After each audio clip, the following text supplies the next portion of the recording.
We're here at the Petoskey Middle School tonight for the injection well hearing with the DEQ and EPA, and we're here with Tim Petoskey, and Tim Petoskey is he's with a public relations person from CMS, and he's going to tell us a little bit about this injection well. At the urging of the MDNRE and some local environmental organizations, we agreed to investigate the possibility of siting an injection well locally here near Bay Harbor.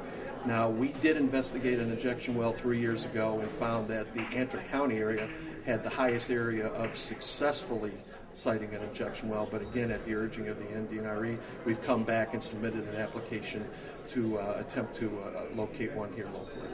What about the depth of it, and how deep would this well be, and how deep was the well in Elba? This well is proposed to be approximately 6,000 feet deep, and in Elba it was a little bit over 2,000 feet deep. What makes you most nervous about spending money? Is it a huge expenditure? Or? Well, what makes us most nervous is, again, just the lack of geological data that's available. As noted, there are no disposal wells of any type in Emma County. In the paper, in the Petoskey News Review, it was reported that you, to be viable, it had to take 100% of all the leachate. Can you tell us about that? That's correct. For the well to be termed viable, CMS has agreed if it's proven to be able to take 100% of the water, then we would utilize it and not utilize our approved NPDES permit. How are you going to find out if it'll take 100%? Well, ultimately by drilling a hole and testing the geology. Are there any ways that you foresee that you would not be drilling this well?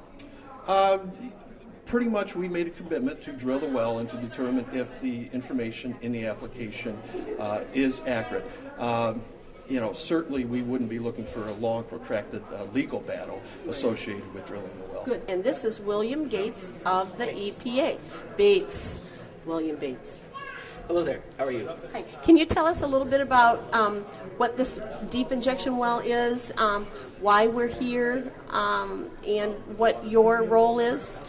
Hi. So yes, I am the federal permit writer for this particular action. I'll call it an action. We're here tonight because the EPA has decided that they wanted to put a public notice out to everyone that we are planning, or there's a draft decision that we're planning on approving Beeland Group's application for an injection well in Petoskey. Currently, we are having like a public meeting where we're kind of interacting with the public and kind of getting them informed and chatting, asking them. They're asking us questions and we're kind of answering.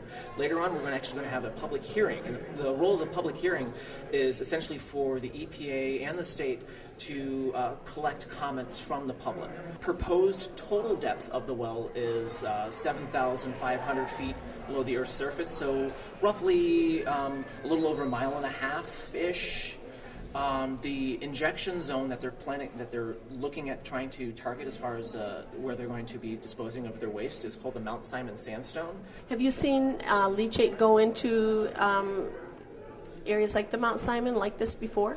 So there are a lot of injection wells within, Region 5, so a lot of the states surrounding the Great Lakes, Minnesota, Wisconsin, Illinois, Indiana, Michigan, and Ohio. It's part of Region 5.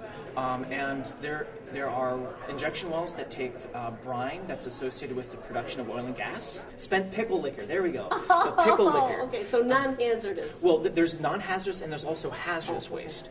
And depending on the company, what they're planning on doing is going to kind of dictate whether or not it's going to be hazardous or non-hazardous. How about capping layers? The confining zones. There has to be a confining zone, and in this case, I think there are like 4 or 5 different zones that they're kind of, I lumped in as part of their confining zone. They picked the highest one. I said, well, this is your injection zone. What do you think is the chance that this will be able to take the volume of leachate that's planned? It's kind of unknown.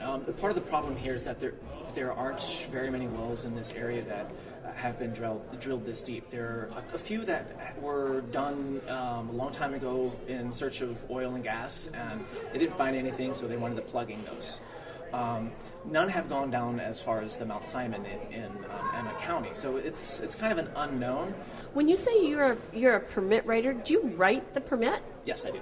So if I'm Beeland, I come to you and I say I want to dig a well, and then what happens? Well, essentially, you wind up having to send a permit application. That permit application has several attachments. Some of those talk about the geology, the injection zone, the confining zone, the lowest known source of drinking water. What we call an area review. So we look at all of the wells within a particular distance from the well. In this case, it's a 2-mile radius from the well location. And any wells that we find in that area of review, they have to either be constructed properly or plugged properly. And when we're saying that there's wells in the area of review, they have to penetrate the confining zone and injection zone for us to be concerned, because that's going to allow it to be a conduit for whatever is in place to come back out. So we want to make sure that doesn't happen. So it's not going to happen here because there are new wells. Correct. So that's kind of a good thing. Yes, it is. In Elba, there were 200 wells. Yes. The Antrim County, there are a lot of injection wells, and I think there are production wells as well. That's right. Part of the problem, though, is that with formations, they tend to be, let's say, heterogeneous. That they're not the same everywhere. When we do models and stuff like that, we typically look at them as being homogeneous. It helps us simplify things and kind of get to some extent, like a worst-case scenario. But most often than not, they're heterogeneous. They're not similar from one spot to another. So you really need to have more site-specific information. But that being said, having those other wells does give you some sort of general idea on whether or not a zone might be able to take fluid. Thank you so much. We're here tonight with Bob Wagner, and he is with the DNRE. So we're going to be asking him some questions about the Bay Harbor injection well that is proposed to be right there at Bay Harbor. And Bob, can you tell us how this came about and what this is going to entail? Thank you, Joanne. Sure. The permit application for drilling an injection well comes from basically that injection wells are one option for disposal of leachate that has been neutralized. And as people probably know, currently the neutralized leachate is being trucked from the Bay Harbor site to a well over by Johannesburg, Michigan, and there it is deep well injected. Did the DEQ or the EPA ask CMS to do that, or is this whose idea is this? Both CMS and DNRE have discussed this option for several years, and both parties have basically concluded that this is a worthwhile effort. One of the things that we were interested in was that CMS was quoted as saying this has to take 100% of the leachate, or they were not interested in pursuing this option. They don't want to have to do two options. We were thinking that maybe this could be a backup or work for the leachate at the East Park. Is that something is there an agreement between the DEQ and CMS on that? There exists an agreement between CMS and DNRE that calls for submitting a permit application and drilling the well. Obviously, 100% injectability, meaning that the well could take all of the leachate from Bay Harbor, is highly desirable by both parties. Okay, thanks, Bob.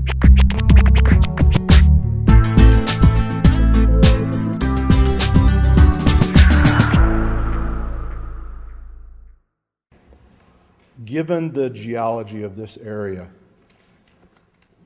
is there any odds, and I've heard, I think, from Ray, at least attributed to one of the articles I read in the paper, 50-50 chance of success.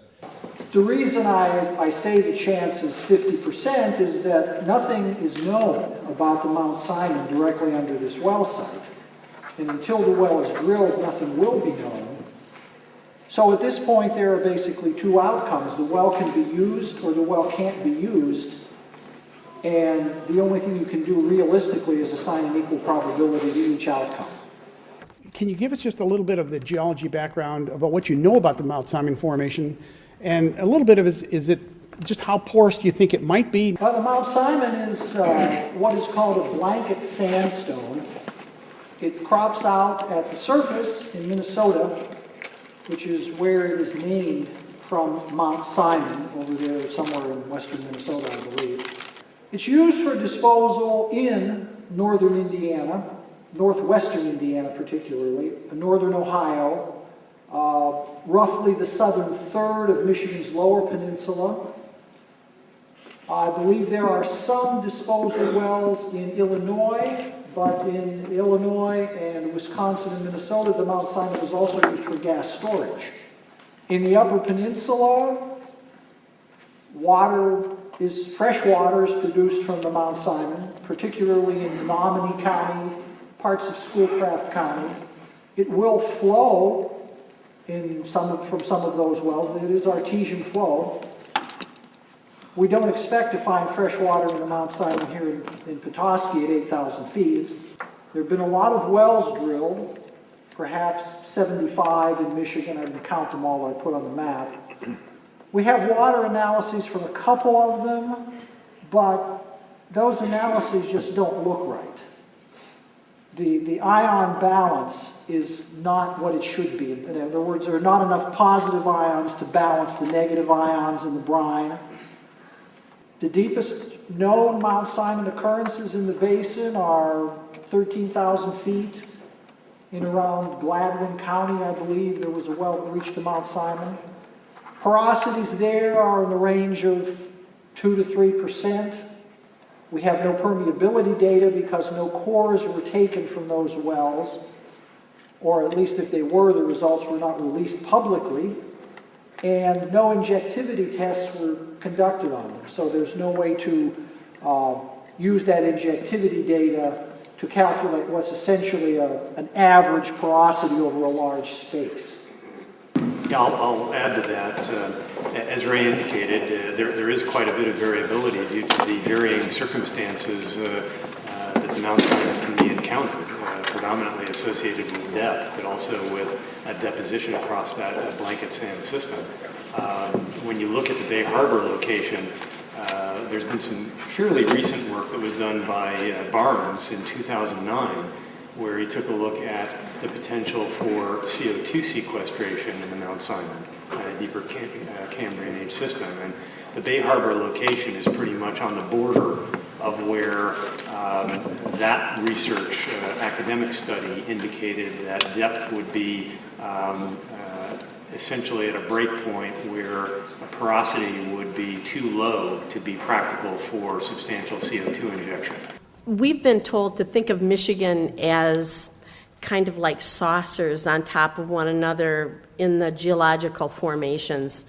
And at Elba, and in Joburg, I believe, is it the Dundee that they're using right now, and that's at approximately 2,300 feet.